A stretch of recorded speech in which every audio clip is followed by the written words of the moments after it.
오늘 마태복음 2장의 말씀은 예수님이 탄생하실 때 일어났던 일에 대한 말씀입니다.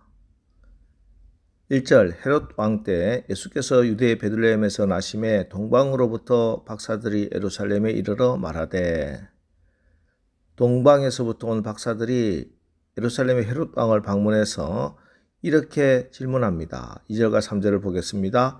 유대인의 왕으로 나시니가 어디 계시냐? 우리가 동방에서 그의 별을 보고 그에게 경배하러 왔노라 하니 헤롯 왕과 온 예루살렘이 듣고 소동한지라. 유대인의 왕이 태어나서 자기들이 경배하러 왔는데 그분이 어디 계십니까? 하는 겁니다. 그런데 이 말 듣고 헤롯과 온 예루살렘이 소동했다. 발칵 뒤집어졌다는 겁니다. 왜 그랬을까요? 실제로 헤롯이 진짜 왕이었다면 도대체 이게 어찌 된 일인가 조사해보라 하고 제대로 조사를 해보면 될 문제입니다.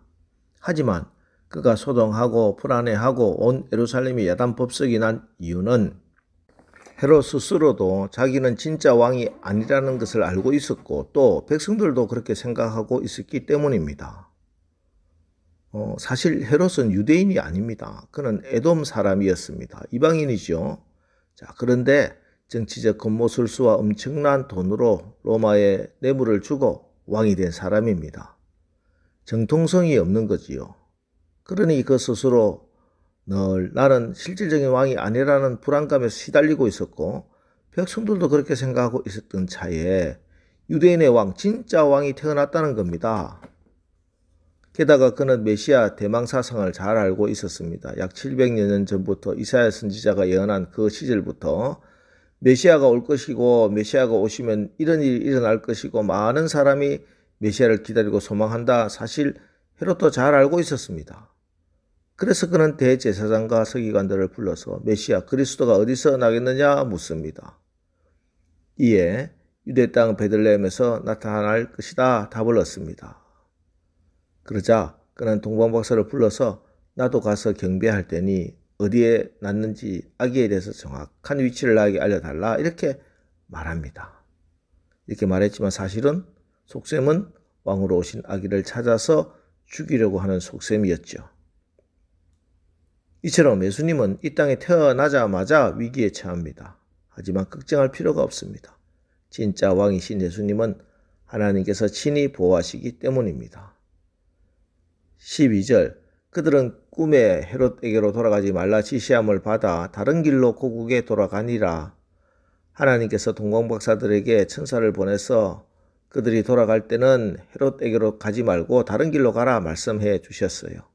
뿐만 아니라 요셉에게도 나타나서 지금 즉시 애굽으로 내려가라. 이집트로 내려가서 내가 너에게 지시할 때까지 그곳에서 아기를 데리고 피신해 있으라. 이렇게 하셨습니다. 이에 가짜 왕이었던 헤롯이 길길이 날뜁니다. 베들레헴을 중심으로 해서 그 인근 각지의 2세 미만의 아이를 모두 다 죽이라는 유아 살해 명령을 내립니다. 16절 이에 헤롯이 박사들에게 속은 줄 알고 심히 노하여 사람을 보내 베들레헴과 그 모든 지경 안에 있는 사내 아이를 박사들에게 자세히 알아본 그때를 기준으로 2살부터 그 아래로 다 죽이니 이렇게 잔인한 짓을 헤롯이 자행을 했습니다.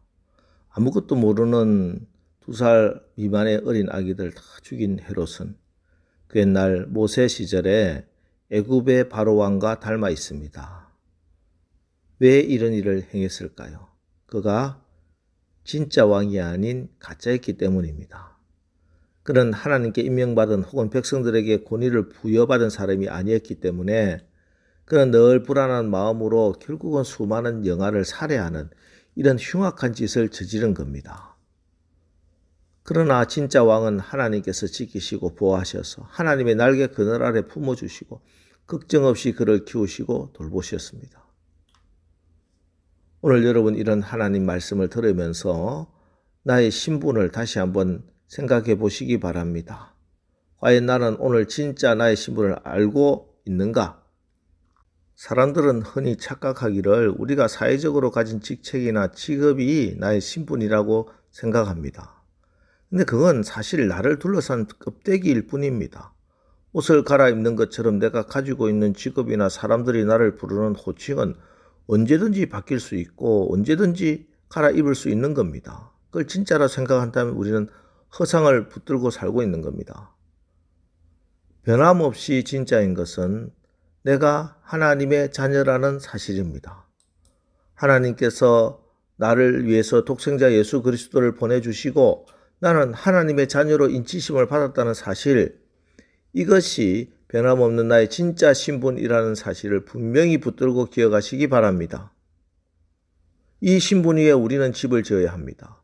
우리가 하나님의 자녀라는 절대적인 신분 위에 직업도 가지고 일터도 가지고 사람들과의 관계도 가지고 그래야 우리는 안전할 수 있습니다.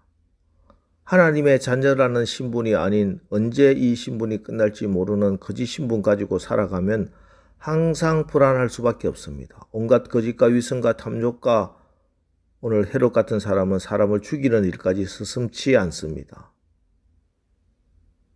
구약의 요셉을 보세요.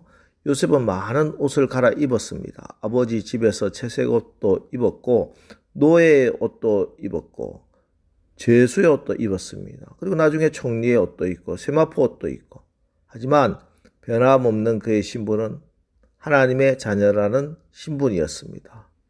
채색 옷을 입고 있을 때나 노예로 살 때나 죄수로 살 때나 총리로 살 때나 변함없이 어김없이 그는 하나님의 자녀의 신분을 절대 잊지 않았습니다. 그래서 그는 하나님의 꿈을 이루는 사람이 된 겁니다. 이제 오늘도 우리가 이렇게 복된 하루를 시작하는데 썩어 없어질 껍데기 같은 신분에 붙들려 살지 마시고 그렇게 살아서 헤롯같이 불안하고 불편한 인생이 되지 말고 나는 하나님께 사랑받는 자녀고 하나님의 인치심을 받은 주의 백성이라는 변함없는 절대 신분 가지고 안심하고 평안하며 하나님의 인도와 보호하심을 받는 오늘 하루 살아가시기를 주님의 이름으로 축원합니다. 기도하겠습니다. 하나님, 지금도 이 세상에는 돈이라는 가짜 왕, 권력이라는 가짜 왕, 세상의 이론과 철학, 과학이라는 가짜 왕들이 거대하고 화려한 왕궁에 앉아있는 세상입니다. 오늘 말씀을 통해 우리가 다시 한번 믿음으로 고백합니다. 우리 예수님이 그리스도시요 살아계신 하나님의 아들입니다. 예수님만이 나의 하나님이시요 나의 주인이시요 나의 왕이십니다. 예수님께서 온 세상을 다스리는 왕이십니다. 우리는 세상의 가짜 왕의 다스림을 받는 자들이 아니라 하늘의 왕이신 하나님을 모시고 사는 영원한 나라 하나님 나라 백성임을 절대 잊지 않게 하옵시고 그래서 당당하게 하나님의 인도함과 보호함을 받아 승리하며 살아가게 하옵소서. 예수님의 이름으로 기도합니다. 아멘. 자, 이제 오늘 말씀을 붙들고 주여 오늘 하루도 우리의 삶이 왕 중의 왕, 참된 왕이신 예수님을 모시고 하나님 나라 백성의 신분으로 당당하게 승리하며 살게 하옵소서.